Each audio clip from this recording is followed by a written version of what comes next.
Di dalam syariah itu kita nggak melulu bicara tentang keuntungan duniawi, tapi kita bicara tentang keberkahan. Oke. Kalau kita jualan, Mm-mm. kita nggak cuma sekedar jualan gitu doang, tapi kita mengharapkan dari jualan itu keberkahan. Agar orang yang beli barang kita itu benar-benar dapat manfaat dari barang yang dia beli.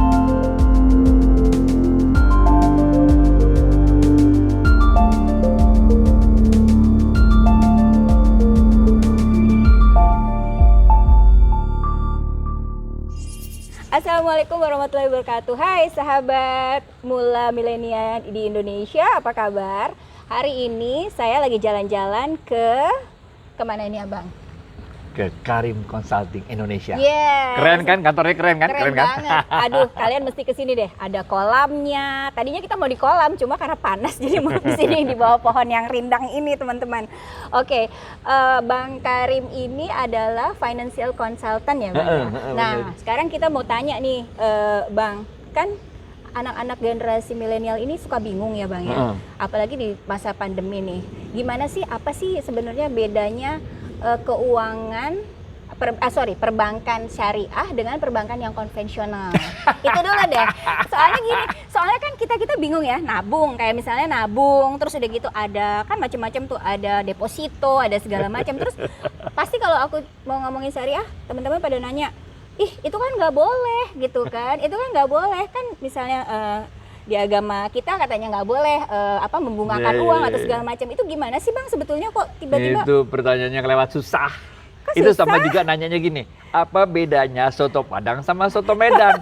Pak, gitu? kalau mau tahu bedanya soto Padang sama soto Medan, lu beli, lu cobain, lu tahu dah gitu. bedanya, bener gak? Jadi Bener, kalau mau bener. tahu asuransi syariah kayak apa, lu beli aja biar lu ngerti asuransi syariah itu kayak apa, bener gak? Iya benar, tapi ini bukan asuransi aja Bang, lebih ke yang maksudnya yang sehari-harinya itu. Maksudnya mereka mau tahu udahlah, produknya apa gitu loh. Pokoknya lu cobain aja syariah dah, mantep dah. Daripada kita terangin bedanya bank syariah sama bank konvensional, habis terangin juga ente bingung lagi. juga, bener gak? Mendingan cobain aja. Oh gitu. Berapapun yang mau kita cobain, mau kita masukin duitnya, masukin aja, cobain aja. Jadi ke bank-bank yang sudah ditentukan. Benar, Iya, karena jadi kita baru tahu produknya bedanya ngikutin. soto Medan sama soto Padang. Kalau kita udah nyobain, kalau suruh terangin pening.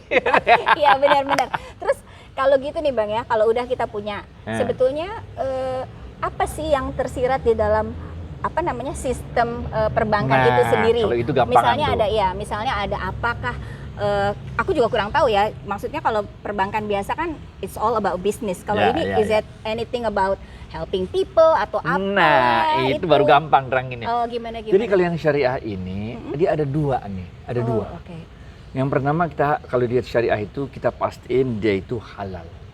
Oke. Dia Halalnya nggak melanggar, gimana? dia nggak melanggar prinsip-prinsip syariah, nggak boleh bukain uang. So that's the difference ya. The yang main pertama, difference-nya. yang pertama adalah dia harus ikutin prinsip-prinsip syariah. Oke. Yang kedua, ini yang paling penting sebetulnya. Di dalam syariah itu kita nggak melulu bicara tentang keuntungan duniawi, tapi kita bicara tentang keberkahan. Oke. Kalau kita jualan, kita nggak cuma sekedar jualan gitu doang, tapi kita mengharapkan dari jualan itu keberkahan. Agar orang yang beli barang kita itu benar-benar dapat manfaat dari barang yang dia beli, bener nggak? Benar. Kita nggak suka kalau kita jualan, misalnya kita jualan nasi bungkus nih, oke? Kita nggak suka, walaupun kita untung nih bisa jualan nasi bungkus. Untungnya banyak lagi ya. Habis itu nasi bungkusnya dia buang ke sampah, kita nggak senang. Buat kita itu penghinaan. Kenapa nasi yang bisanya harusnya nasi itu bisa lu kasih orang lain yang membutuhkan, kenapa lu buang ke sampah? Ini nggak berkah. Ngerti gak? Iya, ini yang penting nih. Kayak transaksi kita nyari berkah. Bahwa untungnya tipis nggak apa-apa. Tipis kalau sering kan mantep. Benar-benar ya. Benar. Jadi ada dua. Yang pertama, jangan lakuin yang dilarang oleh agama di syariah ini. Yang kedua, kita cari keberkahan. Lu seneng nggak? Lu misalnya lu jual donat misalnya. Iya. Lu jual donat. Donatnya diborong sama orang. Habis itu donat yang diborong itu dia buang ke tong sampah. Kesel dong. Kesel. Iyalah. Hilang keberkahannya. Betul. Tapi kalau donat yang dia borong itu dia bagi-bagiin sama orang yang di pinggir jalan, kita seneng karena banyak orang yang bisa menikmati donat kita, benar. Betul. Mantap. Life is like walking in the dark tunnel. Hidup itu kayak jalan di terowongan yang gelap. If you fear of the darkness, you will be stuck in the middle of the darkness.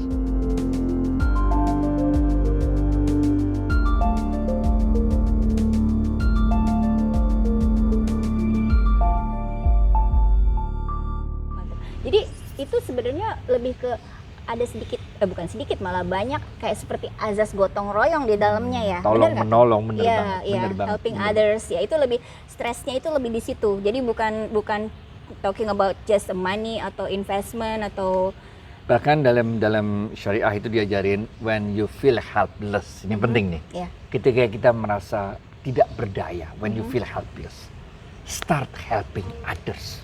How could Ketika- it be? Kita lagi helpless. Itu dia, itu kita dia, lagi nggak punya nih itu lagi. itu dia. Secara psikologis itu memberikan dua hal ke kita, benar gak? Iya. Yang pertama kita ngerasa, aduh kita nggak bisa apa-apa, kita butuh bantuan, kita orang paling merana di dunia, benar Iya, nggak? betul, betul. Tapi when you start helping others, tiba-tiba perspektif kita berubah. Gue bukannya nggak berdaya loh, ternyata gue berdaya, gue bisa nolong orang, benar gak? Oh, oke. Kita masih punya kemampuan untuk nolong orang. Dan yang kedua, kalau kita nolong orang, itu Tuhan pasti nolong kita. Jadi di dalam syariah itu dia balik-balik cara mikirnya gitu. Iya, jadi merubah mindset kita. Bayangin ya. nggak, lu pernah nggak sih ngerasa helpless gitu? Pernah, bener nggak? pernah banget, Terus apalagi lu pandemi keliling, ini. lu keliling ke orang minta Iya. bantuan, ditolak. Iya, karena Secara mereka juga psikologis, sama-sama susah katanya Bang. Gimana? secara psikologis lu Iya. malah down, bener nggak? Exactly. Datang ke sini ditolak, down. Datang ke sini ditolak, down, Iya. down. Sekarang kita balik. Gue butuh bantuan. Gue nggak datang ke lo minta bantuan. Iya. Gue malah bantuin orang lain. Sehingga psikologis kita malah jadi up, bener gak? Betul. Ternyata gue bisa nolong orang lain. Ternyata gue bisa nolong orang lain, bener gak? Nanti Tuhan nolong kita. Gitu, oke. Ah, tuh, sahabat mula milenial. Jadi, kata Bang Adi tuh kita emang harus stick to the azas gotong royong itu. Ya, jadi nggak perlu mikirin berapa banyak yang bisa kita invest atau berapa banyak yang kita bisa share di perbankan syariah ini sendiri, tapi bagaimana kita memulai merubah mindset untuk menjadi lebih baik ya. Mantep. Oke, Abang. Sekarang sebelum kita end, aku cuma mau tanya apa pesan Abang buat generasi Y kita sekarang ini dalam menyikapi Never give up on good things. Jangan pernah nyerah untuk melakukan kebaikan. sip. Life is like riding a bike. Really? Hidup itu kayak naik sepeda. To keep your balance, you Yes. have to keep going. Ah, Untuk jaga supaya kita seimbang, supaya gak jatuh, kita harus tetap jalan. never give up ya on anything. Life Termasuk helping is- people. Life is like walking in the dark tunnel. Hidup itu kayak jalan di terowongan yang gelap. If you fear of the darkness, you will be stuck in the middle of the darkness. Kalau kita takut dengan kegelapan, lalu kita berhenti di tengah terowongan itu, maka kita akan stuck di situ. But if you keep walking, at the end of the tunnel, there will be a light.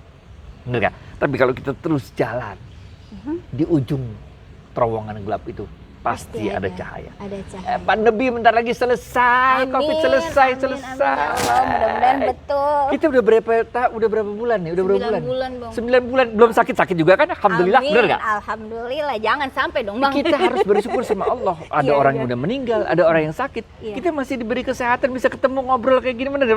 Bener Dan banget. jangan lupa untuk gunakan masker. Aku Oke. juga ada nih guys, cuma karena ini aja nih, jadi dibuka dulu sebentar. Oke Bang Adi, aduh terima kasih banget. Bye. Bye, thank you. Jangan lupa Pakai lagi maskernya.